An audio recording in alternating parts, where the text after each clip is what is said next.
Hi, MCC community. Welcome to our first episode of MCC Career Talks. I am Monica Loayza, the Career Services Coordinator, and today I want to welcome you to talk about two main topics. Either if you be a graduate soon or you're still studying, you will definitely need to know more tips about your resume and how to conduct your job interview. So let's dive in with your resume. I want to share with all of you that recruiters in general will probably take 6 to 8 seconds just to real quick check your resume. And I've seen a lot of students being concerned about what exactly they need to include, how they need to list their sections. Lucky for you, Career Services have a template that it's tailored for each program available on the Career Services LibGuide. But most of all, I just want to let you know that it's not a document where you list your duties or job experience.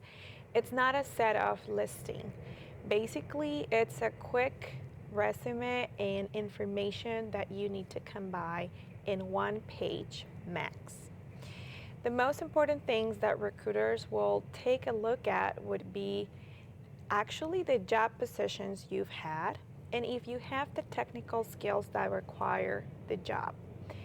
Therefore, you probably will need to stop and check the job descriptions of applications of your future jobs, and you need to match the words of the job description with your resume. Some students are concerned about not having experience at all.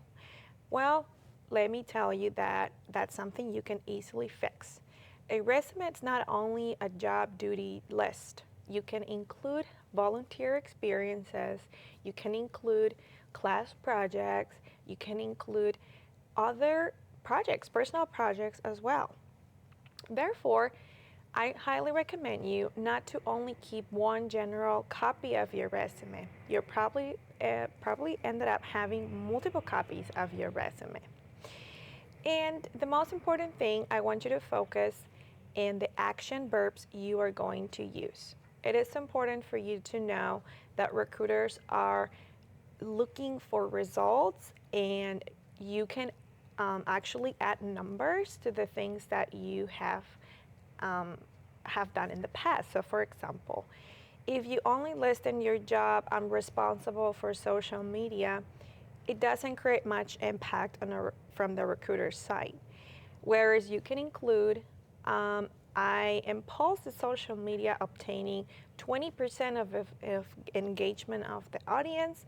That's a better result for you to take in considerations when you want to talk about more your job descriptions and responsibilities and ultimately the experience you have. So please remember, one, the resume needs to have your name. It's the most important thing that recruiters will see. Then your contact information. You can include your email, phone number, or LinkedIn URL. And then you will list your education, your work experience, and finally, volunteer experience, certification, skills, languages, and other sections that probably you want to check the templates for your programs. And remember to use action words. Keep it one page max, and do not keep one general copy for one only job. Remember, you only need one company that says yes, so don't be worried that you have to have the perfect resume. You just have to have one that is simple, elegant, professional, and for that purpose, you can definitely send over your copy and your resume to Career Services email, and that way I'll make sure to proofread it and give you personal feedback on the things you need to change, add, include, or remove. I hope this was useful for you for more formatting tips in your future resumes.